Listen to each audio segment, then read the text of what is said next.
Yeah, it is kind of surreal for me. I didn't get to say that, but it's surreal because, I mean, Zhao recommended certainly a ton of people to invite on, and I think the way I kind of created the podcast, it was organic in the sense where I didn't want to just start reaching out to people that were people that I could interview, but then also like just promote on my podcast and be like, oh look, I got a big name swimmer or this and that. I think I wanted to do it organically, so I really started with people that were in my swim bubble, but then like I found myself really enjoying the process of talking to people, getting their stories out, and then putting that content up on Instagram. Like it felt like a creative process and something I enjoyed. So that's all to say that I'm really proud of how it's grown, and I enjoy continuing to connect with people in like the swim community. And it's surreal for me to interview, you, because I literally remember watching you swim and compete on the world stage and as a kid, and like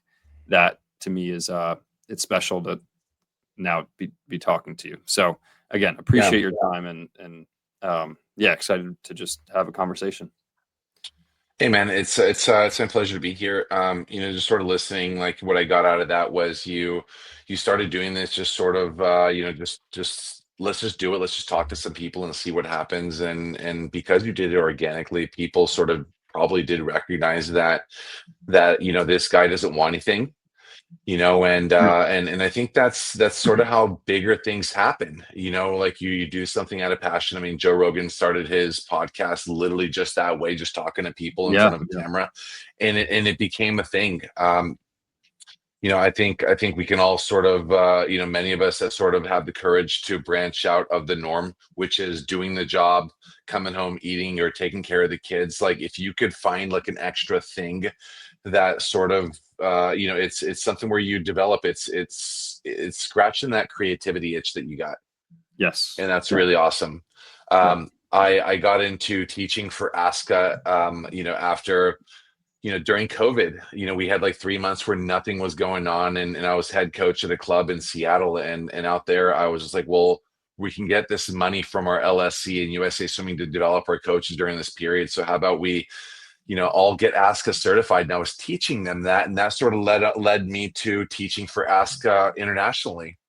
Mm, I started doing clinics, just like, hey, like let me just call a buddy out here and let's just do a clinic. And then a lot of people showed up, and I'm like, wow, like this is the thing. Let's see if I can do it with this friend and that friend. And then I started this clinic business, and it all just started as something just out of curiosity, like let's just see what happens. And the more I did it, the more my mind started to blow up with facts and themes that like I never even thought about as a mm. coach. And I'm talking about as a coach, like being an instructor, a teacher, and a coach are two different things. And it all just sort of started as curiosity, like, hey, like what if I just tried this and see where that goes? It's been pretty cool. And Yeah. I hope that you'll have a similar experience. Absolutely. Yeah. I love it. All right. Cool. That's a good starting point too. Because I'm going to do a little introduction, and then we'll get into it. All right. Welcome to another episode of the Get Out Swim podcast. I'm your host, Seamus T. Quinn, and this is my co-host, João Mescalote, swim coach João. And today we're joined by a legend in our sport, someone who has swam at the highest levels, competed at the highest levels, a four-time Olympian, world champion, and someone again who just has made their name cemented in swimming, and now is a coach, as a clinician, and we're very proud and happy to have Milorad Čavić on the show. So Milo, thanks for hopping on. I'm glad to be here, guys. I had to throw my Sweet. fist bump in. Hey, There's the it's fist uh, bump. it's great to be here, and I do believe in sort of connecting with old friends, old students, swimmers, and again to stay a part of the community. I mean, I do this for a living, but at the same time, I there aren't too many podcasts with me out there, and for me, I just I love to sort of connect with people and get their different perspectives, and just I don't know, if I can sort of help grow your mission, it would be my pleasure to help you too. Amazing. Touch on really quick on you and Zhao. How do you guys know each other? Where did your relationship kind of start? Boy, the origins or the genesis of this story was a coach had passed away, Mm, and I was looking for a job, and I called that university and I said, "Hey, is this opportunity at your university still available?" They said, "No, we found a coach that we want to go with." I said, "Just out of curiosity, where is this coach coming from?" And he said LSU, and I said, "Great, click." Called the head coach at LSU. I was out there the very next week for an interview, and I accepted the job, and I had met Zhao while coaching at LSU. So that's awesome. sort of how that began. Very cool. It was pretty funny on my end. It was there was something getting fixed in the LSU's pool, and we were using the outdoor pool. And then, morning practice, 6 a.m., head coach comes in and he's like, and he knew like not many people on the swim team were like swim nerds.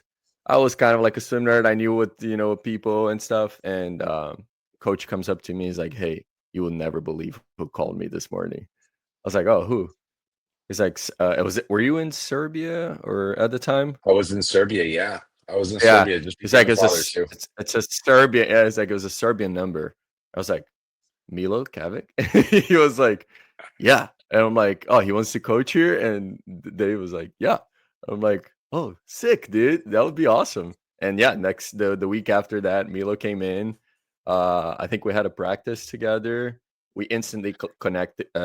Like we had a couple of like connections from Milo swimming at the highest stage, like living with Brazilians, knowing Brazilians, and I feel like it was just been a good connection ever since. I lived with the Brazilian national team member for 3 years, and he Yeah. Barbosa. So like it was Yeah. and I keep in touch with him. But yeah, you're right. The world is small, and Dave Geyer, he gave me a chance at LSU, and I still talk to him today. I mean, I messaged him last week just out of gratitude. During Thanksgiving, I'm grateful for the opportunity, and that he still teaches me. We still keep in touch. When I was at LSU, like I shared an office with Zhao's like direct coach, Steve Meller, and after I had left LSU, Steve, he started becoming a performance coach, and I found myself stuck in my life. What am I going to do? I got to change something, and I had just a little bit of money, and I reached out to him. He was just getting started as a life coach or a performance executive coach. And I said, "Steve, I understand you're doing this. I'm stuck." And I've always respected the way and the demeanor that he had in coaching the sprinters at LSU. And I thought, Mm, I respect this man. And if somebody could help me get over my own crap, like it could be him. Sure enough, he did. So again, for me, accepting that job at LSU, like it was only a year that I was there, but I'm just so filled with gratitude with the people that I met. Again, I look at Steve with great admiration for what he's done at LSU.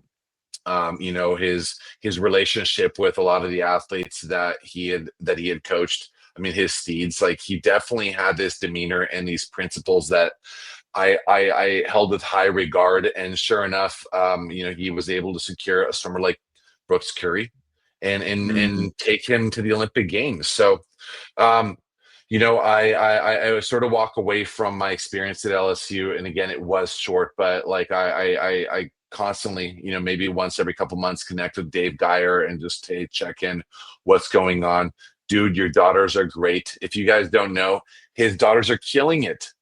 His Team daughters are USA. killing it. Yeah. Yes, Team USA. Who mm. would have thought? Like, and Dave's not a very tall guy. Like, you would think like, like his daughters are not going to be very tall either. But boy, him leaving LSU and coaching in North Carolina and coaching his daughters. I mean, for me as a father, that is a dream to coach my son one day. He wants to be like Nikola Jokic. So, he's into the basketball thing. I'm trying to get him into swimming, but for me, I understand that I just got to support him in doing whatever it is that he wants to do. But for Dave to coach his daughters to nationals, Olympic trials, Mm. and then to have them go off to college and make Team USA, it's just like, wow, like that man was always a great coach. He was always a great coach. But again, like, just sometimes it just doesn't work out the way you want. And I have this philosophy and belief that things always do work out for the best. And again, shout out to Dave Geyer. Thank you for everything you've done to me. And again, shout out to Steve Miller. Of course, we've been following, like, Lane Kiffin going to LSU and leaving this possibly championship team at Ole Miss. And all I thought about was, this guy's going to accept that LSU job. He's going to take a shot. He's going to believe in himself. And that's really what Steve Miller's been really sort of advocating this whole time. And just, again, salute that guy, because Steve Miller's great. Awesome. Yeah. One of the best conversations I've had in my life, like one of those pivotal conversations that you have before you make a big change, was with Steve about 2 years ago. And I'm very grateful for him. We definitely got to get him on this podcast as well, because he shaped a lot into a lot of who I am as a coach.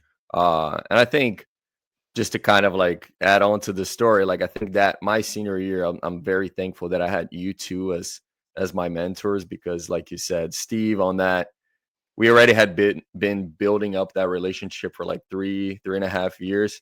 And then you come in with that different experience, right? And also goofy guy, right? Like, super fun to be around. And, when you meant business, and when it was time to be funny, super funny. So just very thankful that in my career, like, I ended my collegiate career like that, having those two figures, as my leaders. Yeah. LSU's a great place. Like, hand on my heart, like, I cannot believe how good athletes have it at LSU. If you're out there considering a school and a program, like, go check out LSU. Yes, it's in Louisiana. Give it a chance. Like, it's this wonderful place to be as a student athlete.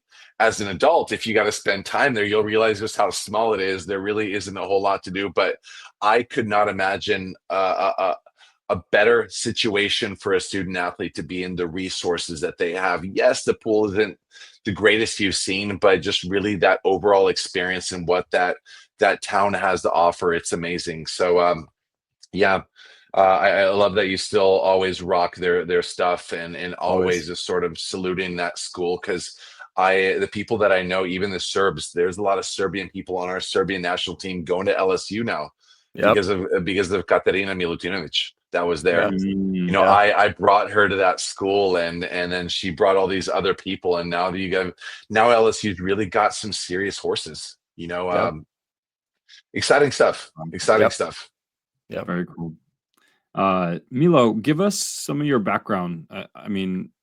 Again, I'm a swim nerd. Zhao's a swim nerd, and I think for people who know swimming, they know your name. They know the level of swimming that you were able to get to and achieve. But in your words, in your own words, how would you describe your background as a swimmer, and kind of what led you to just keep it going for your dreams, like continuing to just aspire to be the best you can be?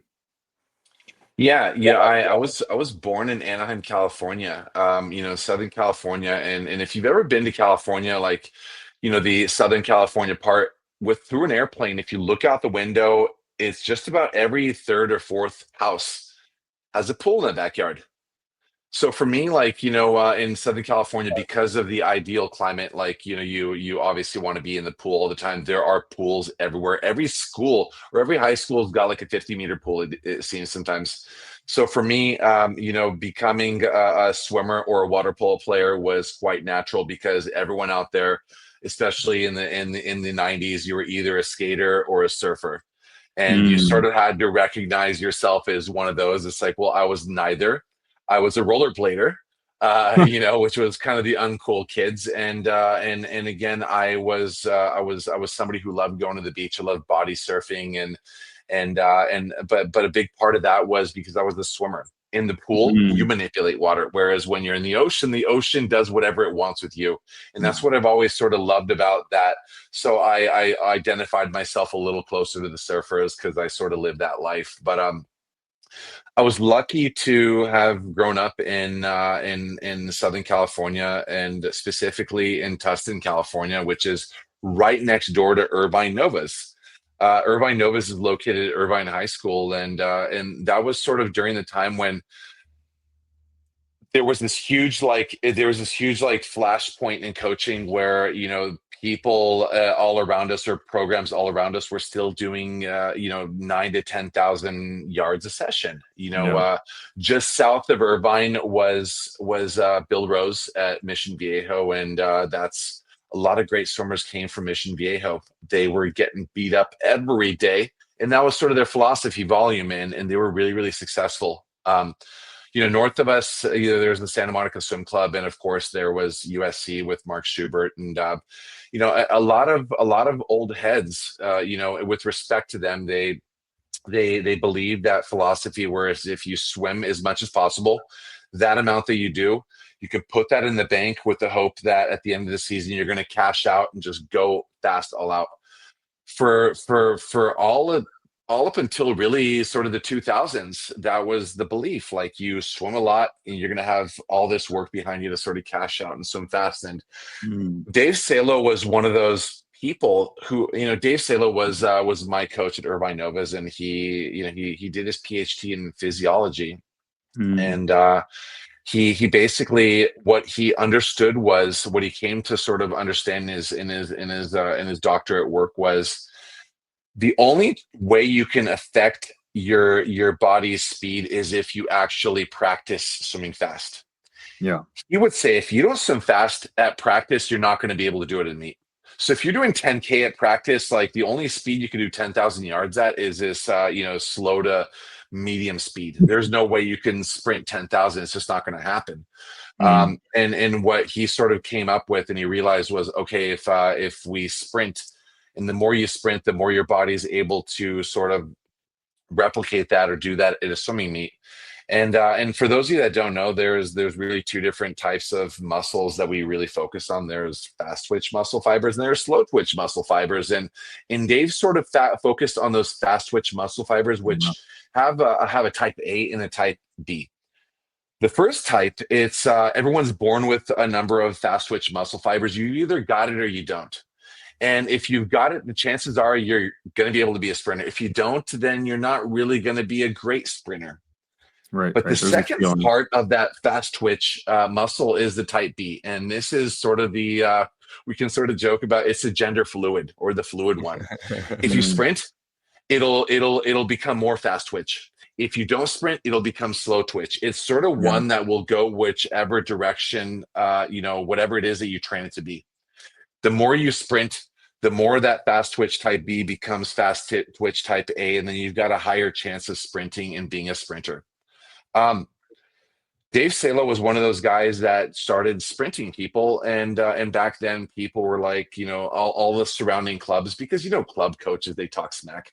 They're trying to keep their swimmers. They're trying to recruit swimmers. If they hear that there is a sprint coach out there, it's not going to work out, or if there is a distance coach, like, they're trying to always sort of grab more swimmers so that the team will be bigger. And Irvine Novas was losing a lot of swimmers at the same time, because they started to believe the voices in the wind that, hey, distance swimming is the way this is how we get better.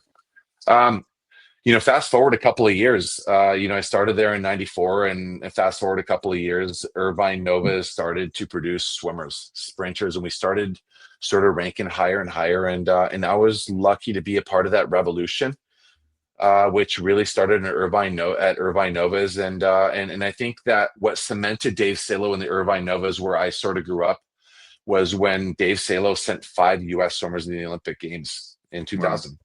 Wow. We had another, I think, 4 or 5 foreign athletes, one British, who is the father of Aaron Shackle, Nicholas Shackle. Nick Shackle trained with me in 2000. Oh, wow. And now his son is, doing these great things. So, we had this Turkish Olympian. We had, we had some Ecuadorian Olympians, and it was just kind of cool that we were able to send about, I think it was 10 to 11 Olympic people to the Olympic Games in 2000. And that's when I think the world started to take notice that Dave Sela was doing something quite different. Yeah. So that's sort of my background. Based on that sprint background, I believe that there was only one place that I could truly go, and it was UC Berkeley, and my selection.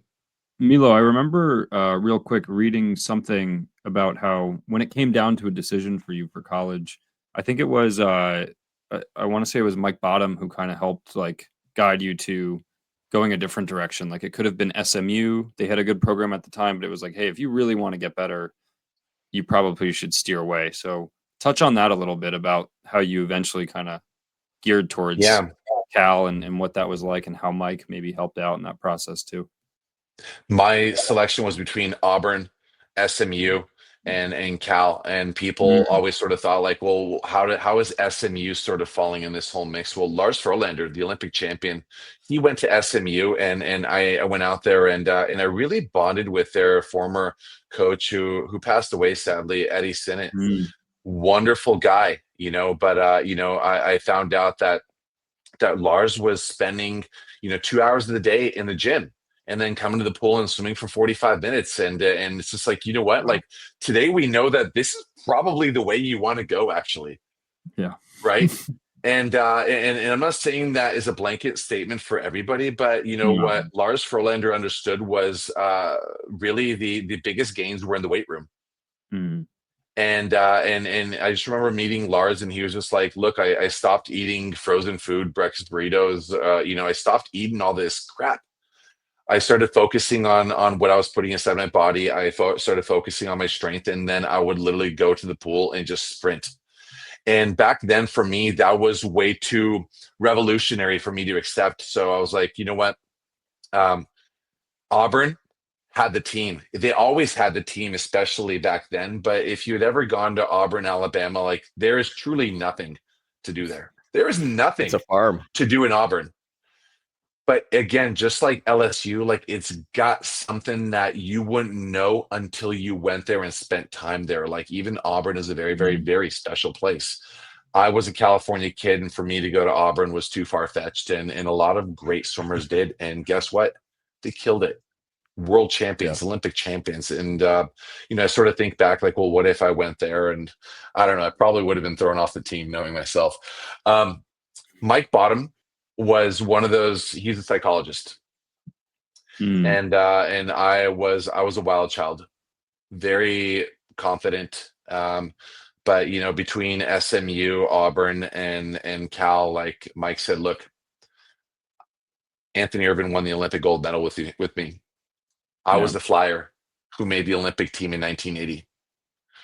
I've got all these horses out here, and if you want, I'm going to help you get to the top of the Olympic Games. All right. And he said, if you go to Dallas is a great place. I'm, even to this day, I'm still trying to break into Texas. I love Texas. Texas is amazing. But he said, if you go to Texas, you're not going to be surrounded with the kind of talent and the kind of people that are going to help you become your greatest. And if you do come to Cal, you're going to get a world-class education. You're going to be in one of the best places in the world, which is the Bay Area. And I'm going to surround you with athletes that are of like mind, and they're all going to help you be the best in the world. And for me, it's just like, mic drop. I'm doing this. Coming to Cal. Awesome. Funny enough, Mike's at SMU right now, right? Isn't he? He's helping out with SMU. I think he was helping out. Yeah. Funny enough, I just thought of this. That is. Wait, that's irony. Yeah, that's irony, right there. Yeah.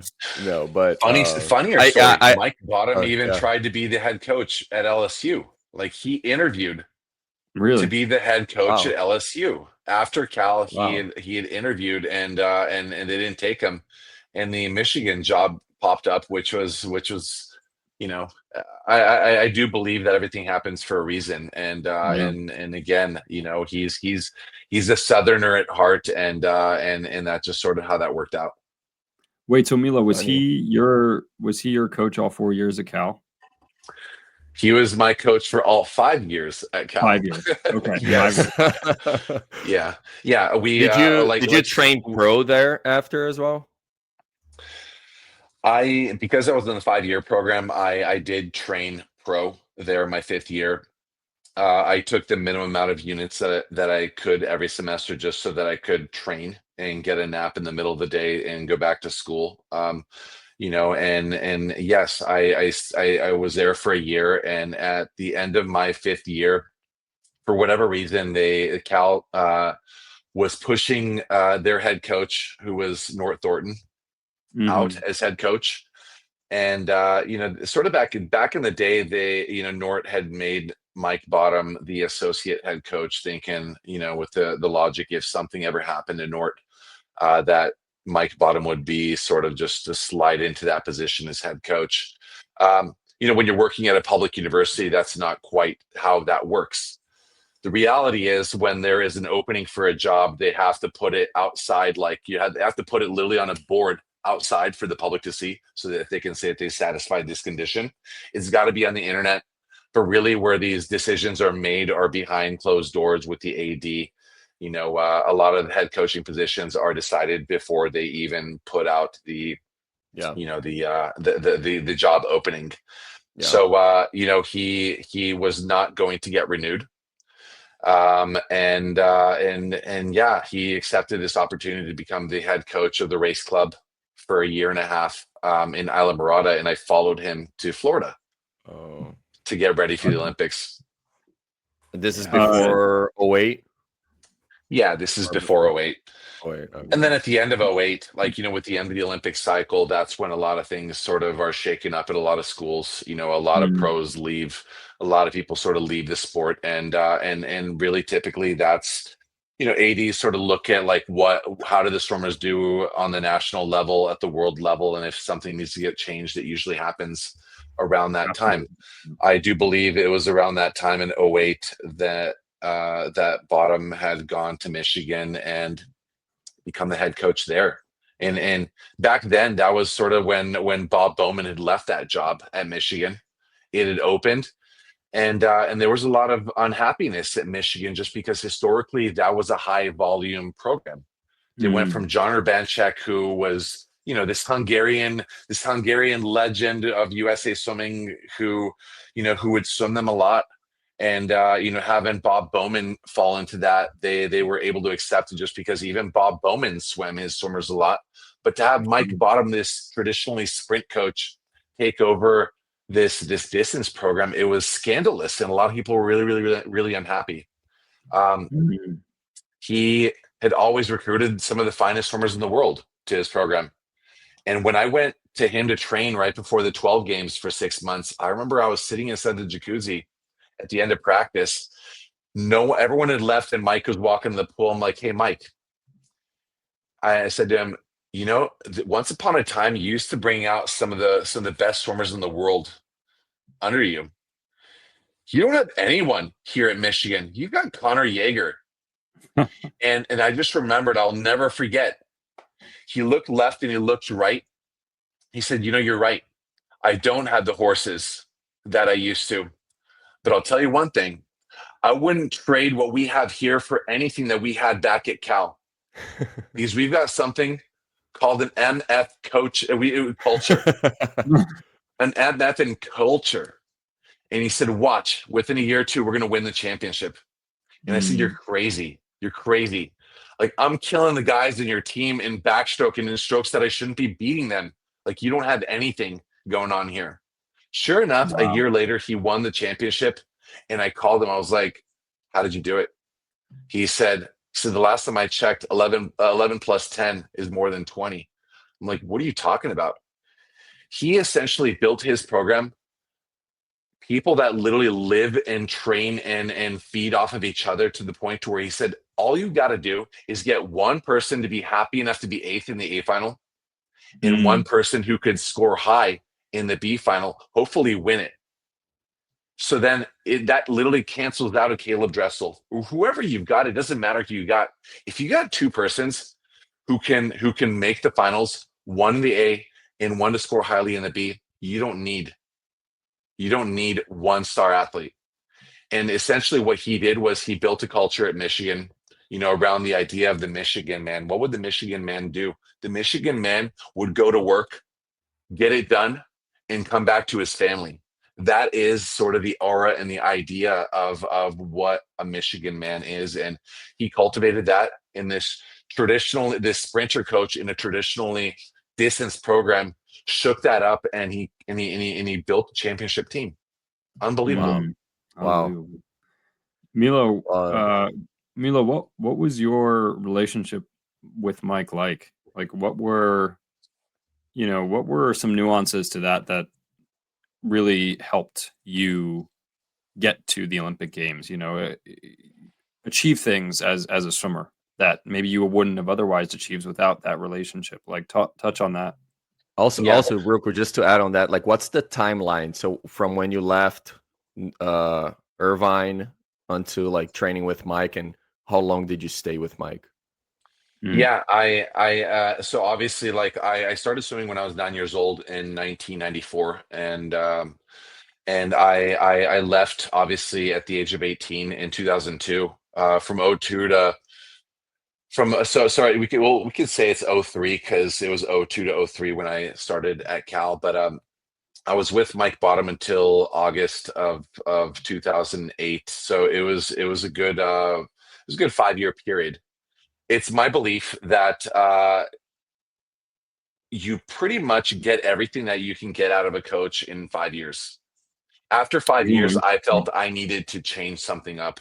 It wasn't that Mike had taught me everything that he had known, because there's always something to learn. But from a technical point of view and sort of knowing someone's philosophy and what they're going to do, it's sort of like I relate that back to elementary school. It's just like, well, what day is it? Oh, it's Tuesday. Oh, it's mystery meat day or sloppy Joe day. You sort of know what to expect and what you're going to have for lunch or that meal. And I had gotten to know his program so closely that for me, I was ready for something different.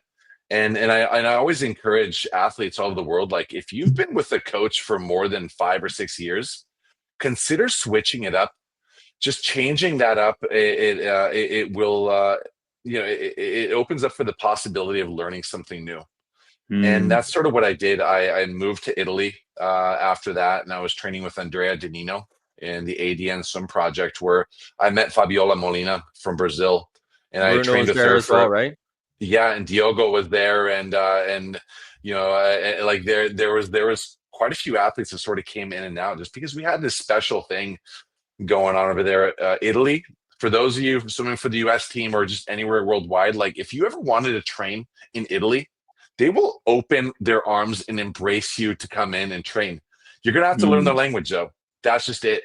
And again, Italy is one of those countries, they do speak a little bit more English now, but and I learned quite a bit of Italian when I was out there. It was this adventure, but I went out there and had a completely different training philosophy, and for me, that just changed it just refreshed my mind, and I had the sort of the push that I needed to sort of continue for the next 4 years. But at the end of that 3rd year mark, I just wasn't able to agree with my coach on some really, really key things, and I went back to Mike Bottom for the finishing touches of my Olympic preparation toward London. It had run its course. I talked to that coach still to this day. Great relationship.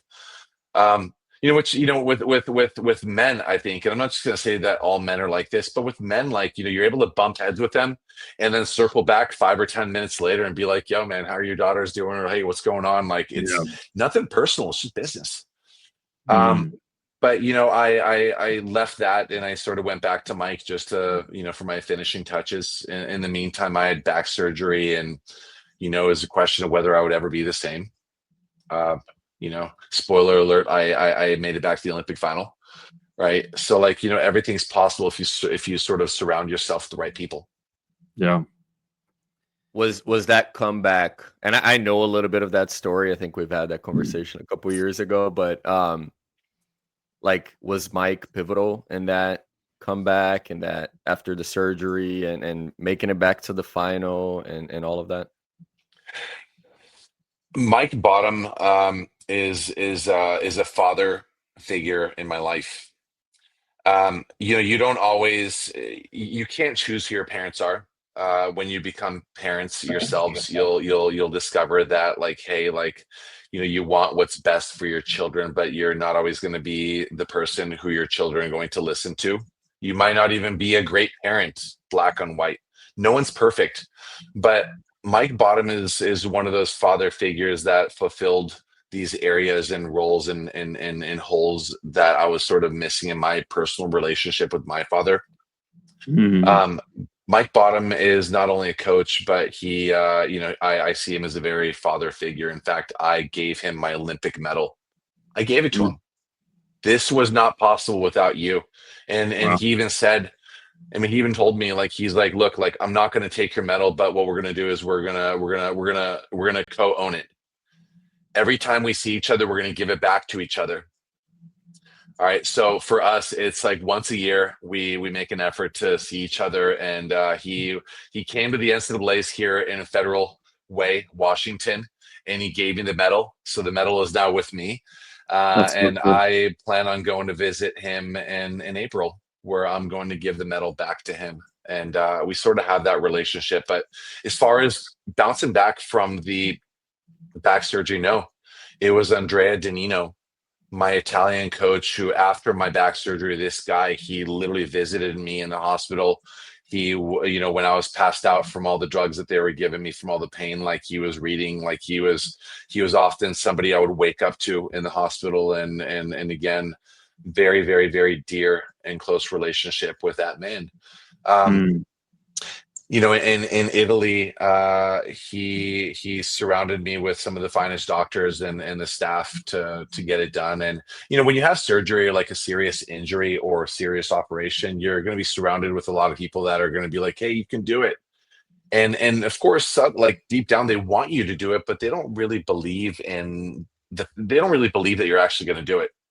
They want to say the right things. It's sort of lip service, and I had to literally cut out all those people in my life who were supporting me in that way. Cause it's like, yeah, man, like, I'll take your kind words, but, like, I need you to believe it.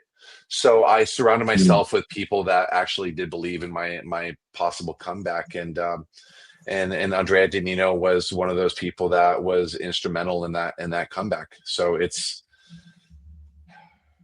man, I'm just sort of just jogging all this back and just again, it's not Thanksgiving anymore, but I'm still just filled with gratitude for that man and everything that he had done for me and the people that sort of made it possible.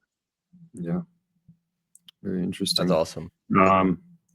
A question that comes to mind is, when you were kind of, in the thick of being an athlete and training for the Olympic Games, for the World Championships, like these high level competitions, what were kind of what were the sessions that made you feel the most confident? Like what gave you the confidence on a, kind of on that day-to-day or week-to-week basis that led you to get up to that A final, and challenge the best in the world and be one of the best in the world? There's different phases of my career and different phases of our lives. I happen to be one of those people that believes that we as people change every 4 years. This is not tied to the Olympic cycle, but things that do happen, in your life, they will change you. Like, I am today at the age of 41. I want nothing to do with that guy who I was when I was 18. Yeah. I want nothing to do with who I was at 24 when I went into that Olympic final. I don't even like the guy who was courageous enough to get through back surgery and make it to the Olympic final again in 2012 at the age of 28. Like, I don't like those guys. Right.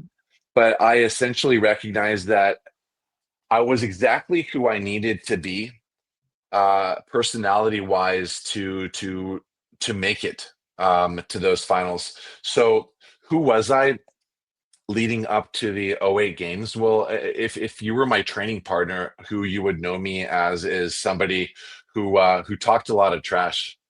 And this was for fun. I was always having fun. Yep. I was one who, I was one who would challenge you, and if I beat you in this swim, like, you're gonna buy me a sandwich for lunch. Because we were living in the Florida Keys, we were always sort of making these small symbolic bets. I was just this testosterone filled guy who was always competing with everyone, and again, I was a very, very, very strong personality. Uh, there are people that don't like that. And Yeah. I was never somebody who was liked by everybody. And I'll fully admit that's a big part of my then character flaw. I was very, very selfish, very competitive, and but at the same time, like, I was very, very focused. I remember for one Christmas, we were doing Secret Santas, and you would buy a gift for one of your teammates, and you'd have to explain, why did you buy this gift for somebody. And I'll never forget, it was one of my teammates, Louis Veo.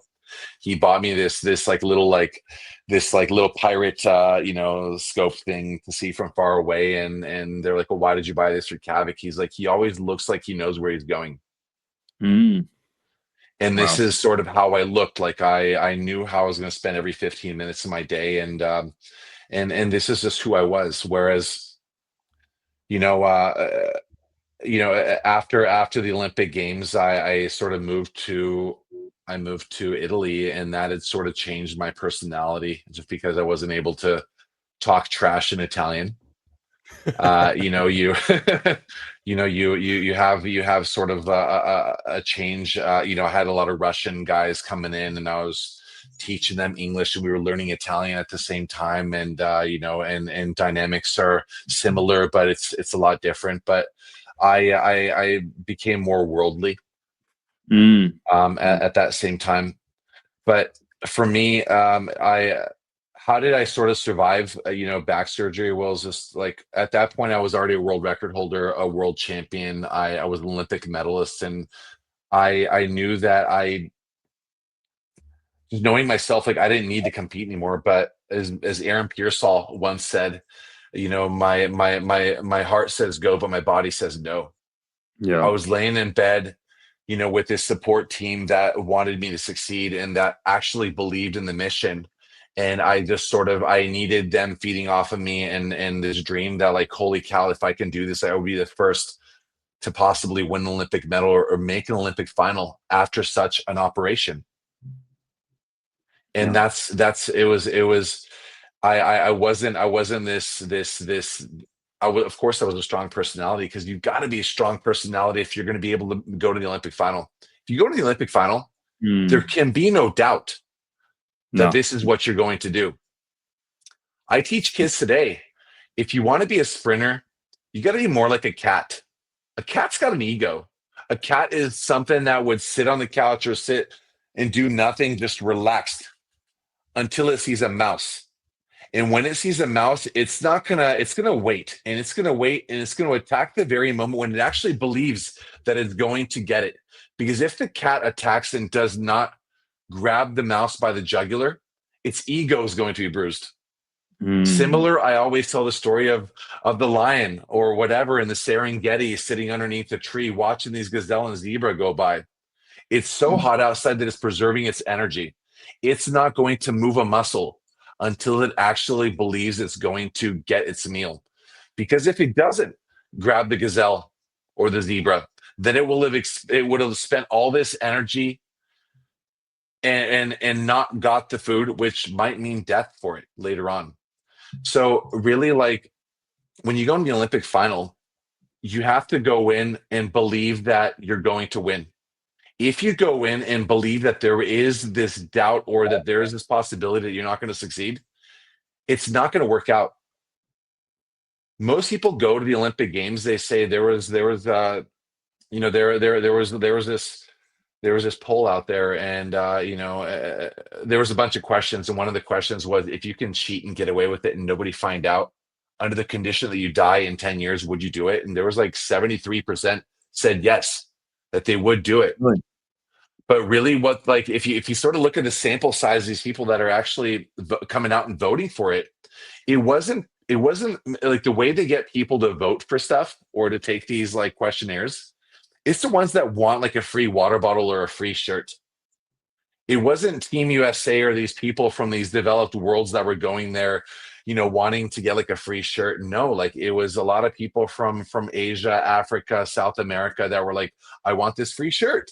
And they, they're coming from these countries that do not have, that do not have like the probable possibility of living a good life after sports. So they need to succeed in sports if they're going to live a good life. But another question that I thought was really interesting that yielded the results that 83% people come to the Olympic Games physically ready. They got the training. But of those 83% that actually come physically ready for the task, only 17% come mentally ready. It's those 17% that are actually fighting for an Olympic medal.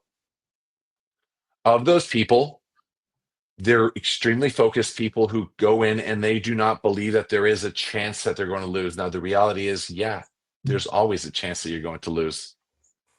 But you got to go in with the mindset that, hey, I'm going to win this thing.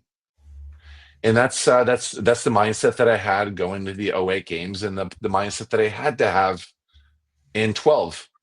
But, of course, in the back of your head, like you've got all these reasons sort of, living, they've got real estate in your mind, like why this might not work out. And back surgery was one of them. Or it's like, hey, I'm 28. Like I'm not what I used to be.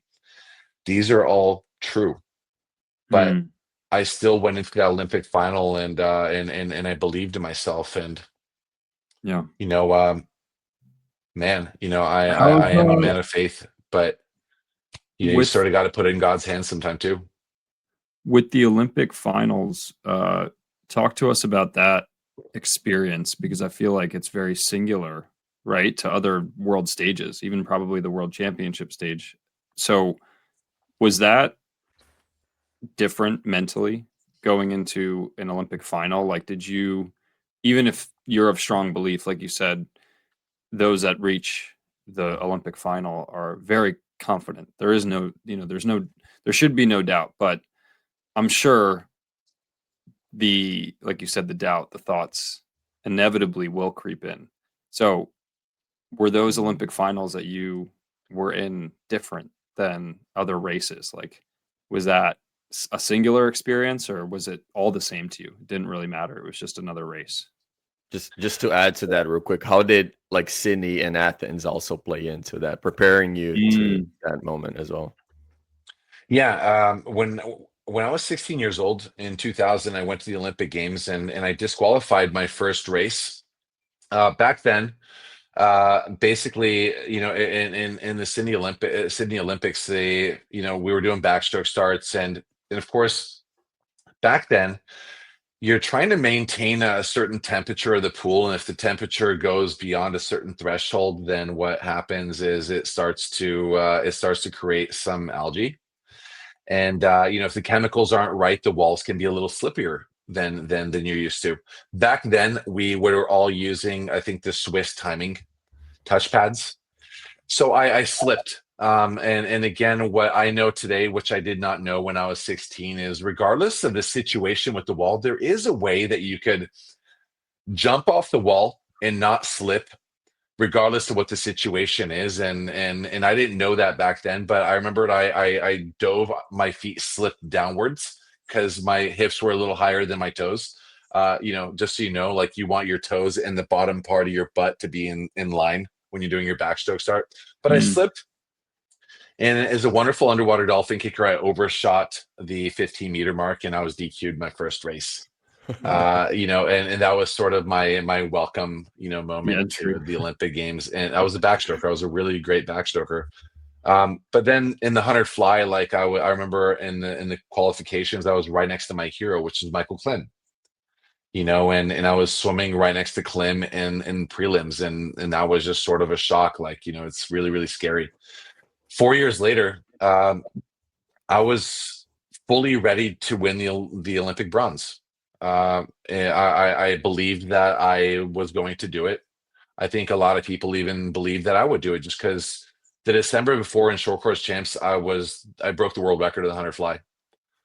I was well trained, but going into that race, and Yeah, I think it was the semifinals that I went in. We were wearing those body suits, and I just remember going into the 50-meter mark.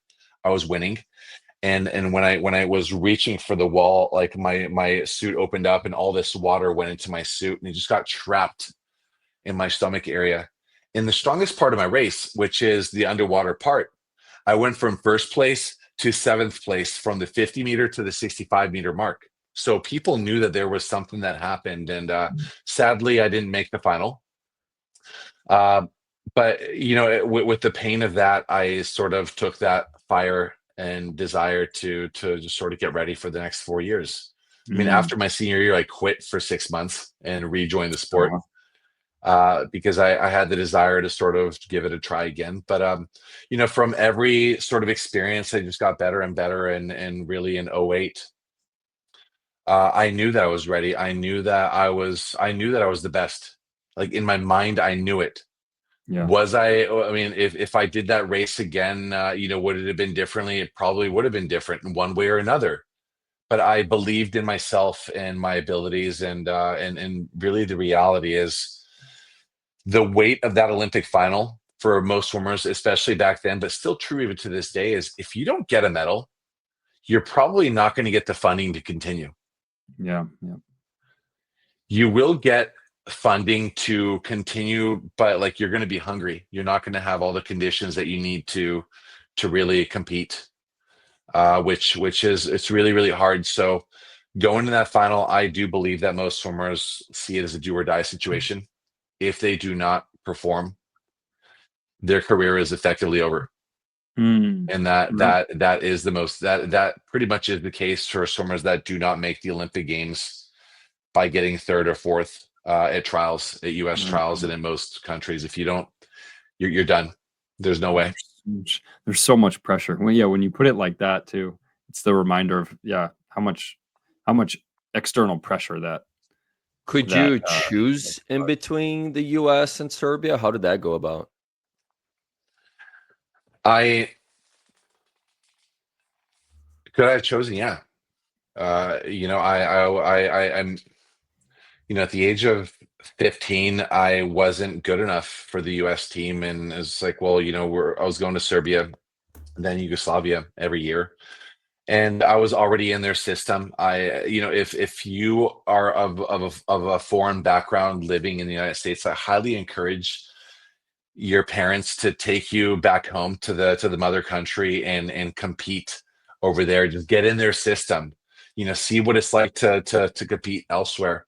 And for me, I wanted to represent my family's country, represent my people. I was born in the States, but I'm Serbian. I look different. Like ethnically, like I'm white, but I don't look white. And back in the '80s and especially '90s when I was growing up, um, my name Milorad. It's quite different. I mean, there weren't as many. It wasn't as diverse in the '80s and '90s in the United States as it is today. So it's a little weird for people to hear that. But to hear the name Milorad back in that time, like I was, I was bullied as a kid, which is why I took on the American name Michael growing up. Mm. People knew me as Mike.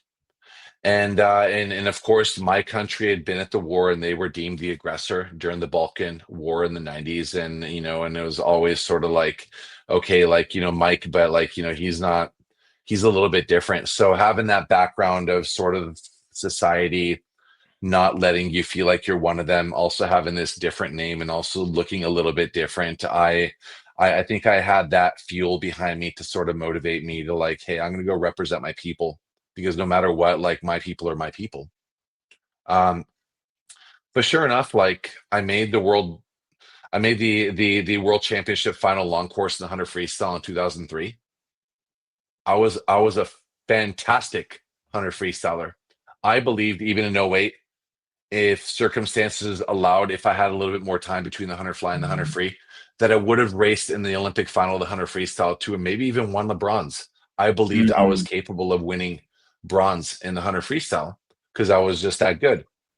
But of course, when sort of it came to the point where, okay, like, are you going to compete for the US or stay competing with Serbia? I remember connecting with Aaron Pearsall, whom I grew up with, trained with at Irvine Novas, we would go places, and we would go places, and no one outside of the pool knew Aaron Pearsall. He was just another face in the crowd. He was this world champion, Olympic medalist. No one knew him. No matter what Aaron Pearsall did in swimming, he would not make or change any. He would not change the world or change society or change the sport of U.S. swimming in any way other than winning their medals. Is this true though? I believe he changed the sport. But, again, like in the grand scheme of things, I just sort of thought at that very early point, like, okay, if I continue swimming for Yugoslavia or Serbia, I'm going to change the sport, and change the sport I did. I took it from a level 3 tier or a tier 3 sport to a tier 1 sport, which is budget went 10x overnight. And throughout that budget change, they were able to fund camps. They were able to fund people to come into the country and teach them things. And sure enough, now we've had other world champions in swimming since I left the sport. So is it because of me? I wouldn't say it's because of me, but I like to think that I had some influence in sort of taking the sport from down here to all the way up here, just so that other swimmers could one day come to LSU. Are you still doing camps with the federation? Do you do any work with them over there, or they have not invited me to do anything over there? It's I do believe for many years it's just sort of that small country, small town mentality where everyone knows everything. Why would we bring someone in? It's just for years to this day, no one has officially or unofficially invited me to go do work for them. And for me, it's just like, whatever, like, you either want my services or you don't. It's, it is what it is, and it's disappointing. But again, if it's going to happen, it's going to happen because I promote it. And, I don't know. I there might be some disappointment in my voice. It's true. Yeah. I do not believe I am wanted there. And I don't believe that, and this is largely because no one's even asked. Yeah, they should. I built a business, guys. I heard your clinics are very good, man. Yeah, about to say. Shout. Yeah. Talk to us about Swim with Milo, because you're repping Swim with Milo right now on this podcast in your shirt, and I think you mentioned it, like after LSU. You spent 8 years now in Seattle, and so talk to us about this, kind of phase of your life and giving back to the sport in this way, Yeah, after coaching at LSU, like I went on to head coach at King Aquatic in Seattle, one of the greatest and coolest jobs I've ever had.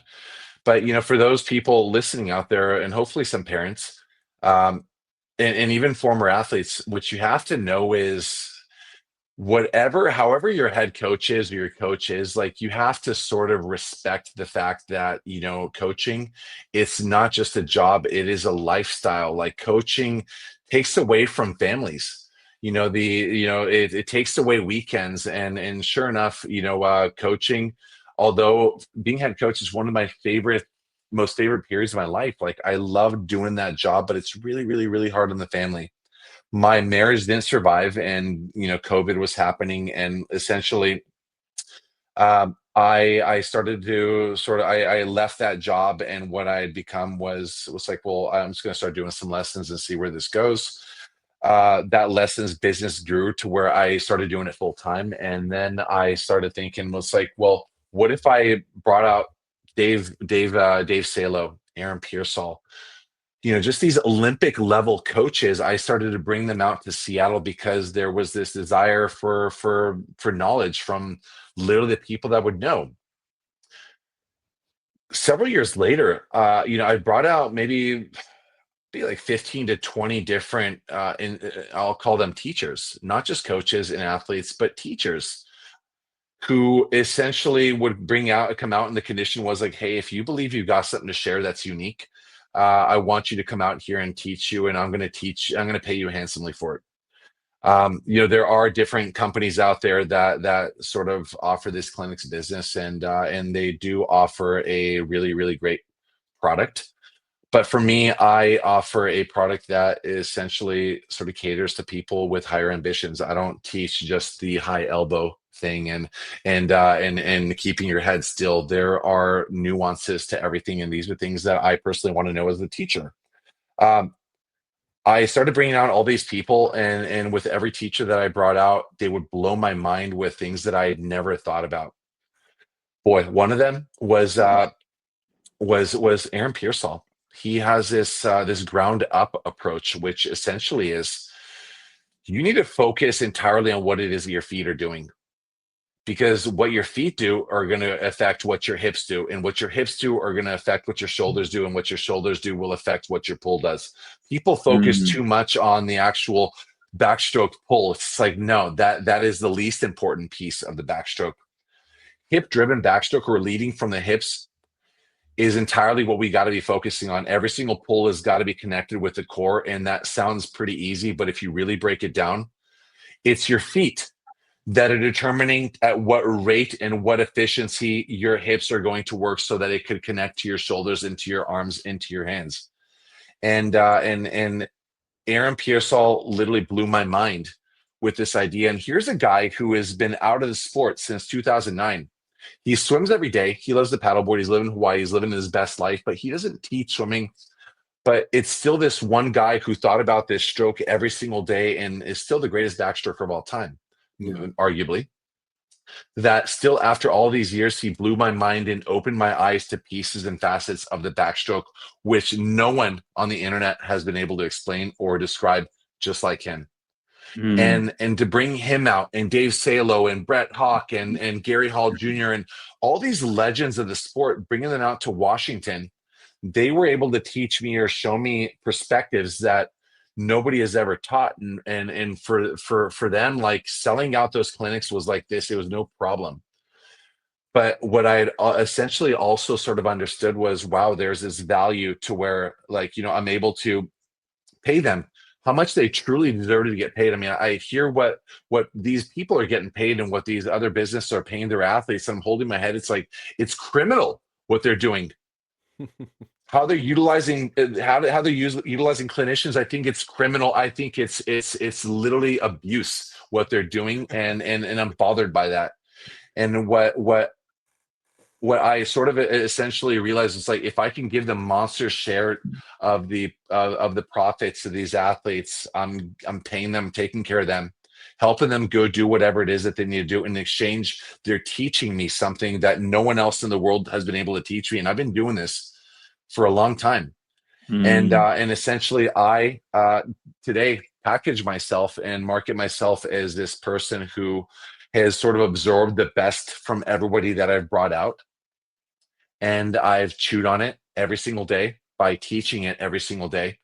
And I travel the world, and I teach for federations from China to Malaysia, it's all over the world. I've got this ability to go out and say, hey, you could pay these athletes to come out, and just sort of keep in mind that you are sort of paying for the ability for them to promote you on social media.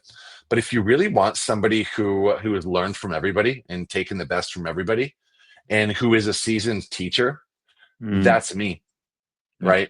And if you bring me out for a week, I will give you everything, or the best of everything, in a way that is easily understandable, because I've given a lot of thought every single day.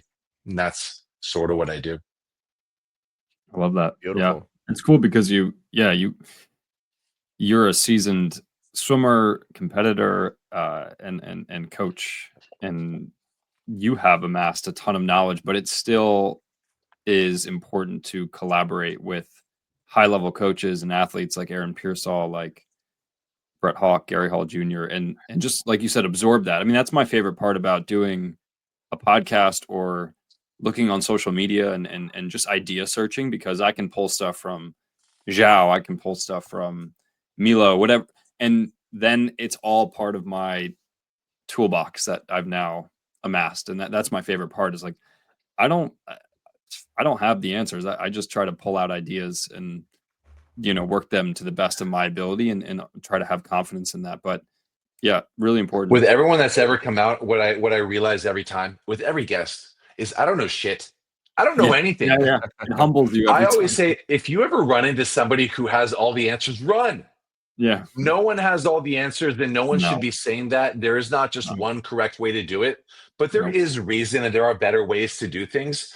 But again, with every guest that I've brought in, like sort of the deal is like, hey, like I'm hoping you've got something unique to share. And this is essentially what I want to give to my clients who have been exposed to some of the best there's ever been. They're coming in teaching from a unique perspective, and again, regardless of whether their perspectives differ than mine, like I'm open. Just sort of go into life, not just through swimming, but also everyday life, and just sort of accept that you probably don't know everything, and that's okay too. Totally, I love that. That's awesome. Yeah, keep an open mind, and it's important. Yeah, that's like what you said. If you meet someone who knows everything, run. Don't walk. Run. Yeah, run. They're selling you something. That's how I pretty much like start all my clinics as well. Is telling the athletes and the parents, hey, what I'm giving you today, what I'm sharing with you today is not final. Please don't ever take everything that you learn here today, go back to your club and tell your coach, Jal taught me this, you guys are wrong. That's like literally how I start all my clinics, because I'm like, use it as a tool in your toolbox, right? Maybe it's not gonna click that much for you right now if you're 9-year-old, but maybe when you're a little taller, a little stronger. Yes, that technique that we're talking about today, you go back to your toolbox. Oh, maybe I can use that one tip that Coach Jao gave me. 2-3 years from now, it's going to click. But the one thing that I've been trying to instigate the most, like this past 2 years, is staying curious. It's literally what you just touched on. It's, hey, I want the athletes to leave the clinics like being curious about the sport. And like, I think I transitioned into coaching very easily because I was very inquisitive. Like I was always asking questions, not because I had this passion for coaching and that I wanted to teach. I've acquired a lot of tools, and I realized that sharing those tools, was also my passion later on. But actually just did a clinic. I remember like going to your room. I remember going to your room and again, just seeing you on the pool deck. You always had literally this physical tools, things that you were so curious about, and I've always sort of admired that you were open to try these different things. But you have to, like, as long as like you're sort of fighting to get up there, like you have to keep switching things up, and that's something that I always admired about you. Thank you. And I actually did a clinic at Woolett this past weekend. Whoa! And with what team? It was through a company, but a company. Your name your name is out there, and I actually told Seamus, I'm like, dude, it must have been crazy, like being like high school age and growing up with that group of training. And did you guys have any idea of like where everyone was going to end up? Because it was you, Jason Lisak, right, Aaron, and probably a couple of otpeother names, like yeah. Look, I mean, we had Aaron Pearsall was going to go to Texas. I wanted to go to Texas, but they like, I literally got a call from their head coach, Eddie, back in the day. And he said, he called me, like, we didn't have cell phones at that time. Like he literally called me on my house line, and I had to walk over to like, and pick it up. And he said, he just told me, he's like, hey, like I've heard that you were interested in Texas. You just have to understand that I am the head coach of the United States men's team, and and I cannot be coaching a foreign athlete that will be competitive with the U.S. team. And and I understood it. He said, like, the reason why I'm calling you is out of respect, because I heard that you were curious and interested, but like I have to tell you that this is sort of the deal we've got at Texas, and this is sort of the role that we've got at USA Swimming, and it would not be ideal if tomorrow I coached you to the Olympic gold over an American. Right. Makes sense. So that and there are many stories out there with at Arizona, You know, when South Africa won the Olympic gold in the 4x100 freestyle in Athens, you know, there was an American coach on staff, and he was cheering for his athletes who were representing South Africa, and they had won. You know, and that's really, really bad. Like they do not take kindly to that kind of stuff on the U.S. staff, understandably so. But at the same time, you're taking this human element. Like, those are his athletes. He trained them every day for 4 or 5 years. Like, he's got a relationship with them. It's like when you got a relationship with someone, you want to see them win, regardless of who you're sort of representing. Yeah. It was the same thing with Bowman, right? Like, that was under a little bit of controversy because Bowman obviously is Texas coach now, represents USA, but was coaching Marchand, representing Team France, and that was like, everyone's always going to have some opinion, but I understand that. Like, regardless of who you're representing, at the end of the day, it's the relationship with the athletes that you form that should influence who you decide to coach, not what country that you're maybe more prideful in. You know what I'm saying? I think absolutely. That's we're people. The Olympic Games celebrates humanity, not countries or tribes. You know, we've just sort of made it a tribal thing. And it's always the people. Yeah.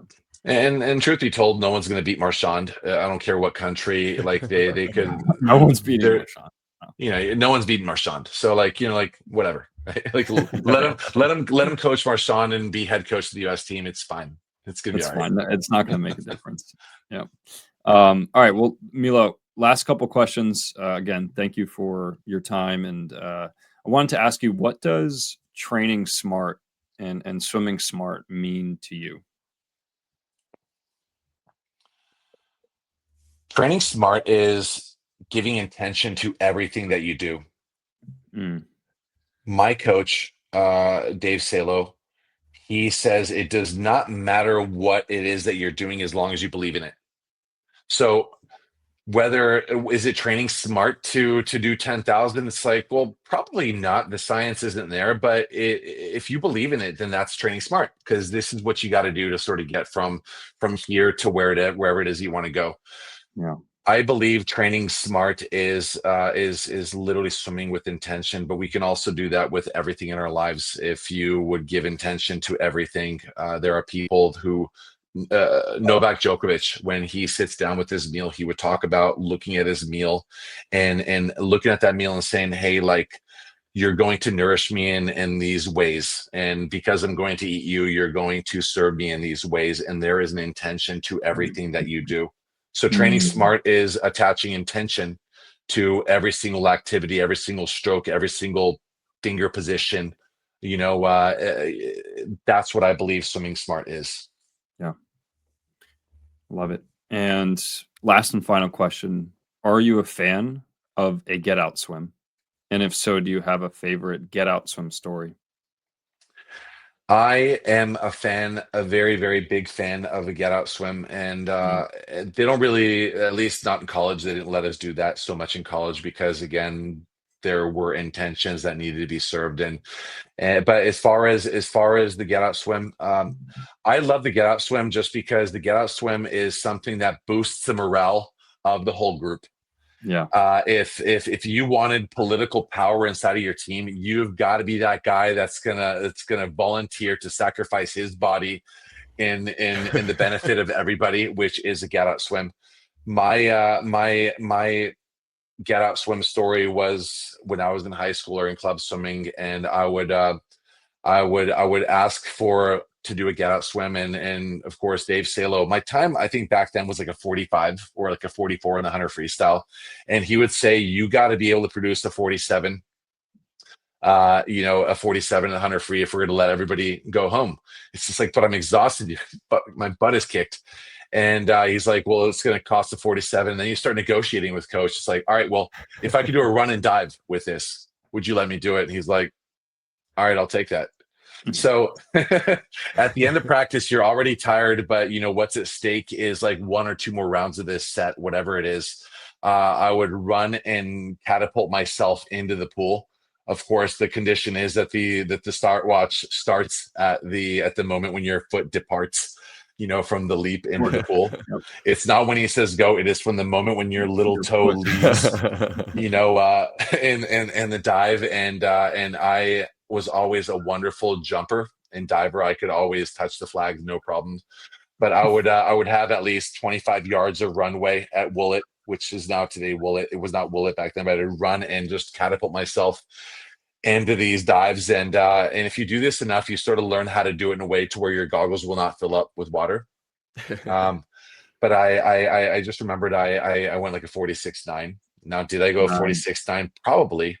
Probably not, which is what I meant to say. But coaches, if you know your athletes and you know that their egos are important, that the whole group is literally breathing for this moment, like, is he going to do it?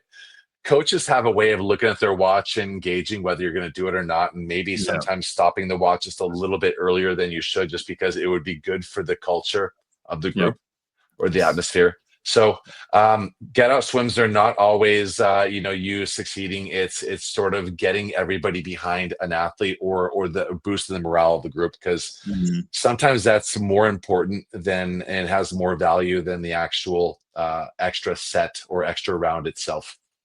Yeah, absolutely. I love that. Yeah. Just wanted to add one little thing before we finish. Milo, you still stand as the only coach that I've ever had in my career that has kicked me out of practice. Do you remember that? Yeah, I don't take pride in any of it. It's just sometimes, I mean, look, like Jordan has been kicked out. Great. Phelps has been thrown out. Yeah. And I think for you to be put in the same basket of people who have been thrown out, it's I wouldn't say it's a badge of honor, but it is somebody who is bringing a too much of something to a group that wasn't needed at that very moment. But at the same time, like, I think it's because you cared. 100%. Right? That's where I was leading. It was I'm bringing it up as funny now, obviously a couple of years later, but the day off, I'm walking out of the pool like, dude, this guy's crazy. And like you said, man, 10 minutes later, I'm thinking, I'm reflecting, and I'm like, wow, I could have done better.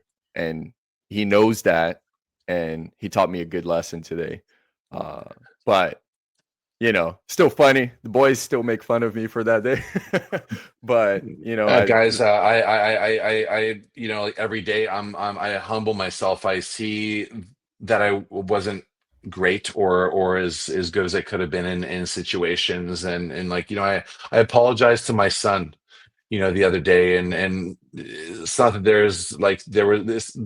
the reason why I apologized to him is unimportant. It's sort of showing humility, like, hey, like, I wasn't as good as I could have been, or I didn't represent myself the way I would have, and I'm sorry. And again, I think the ability for even men to say, hey, like, I screwed up, it buys a lot of respect. I think we should never say that we know everything or that we're the best. It's just like, hey, like, I'm doing my best with the tools that I was given. I intend to be better. Please just forgive me this one time. Like, I'm still growing, and at the age of 41, I'm still growing. Absolutely. Awesome, man.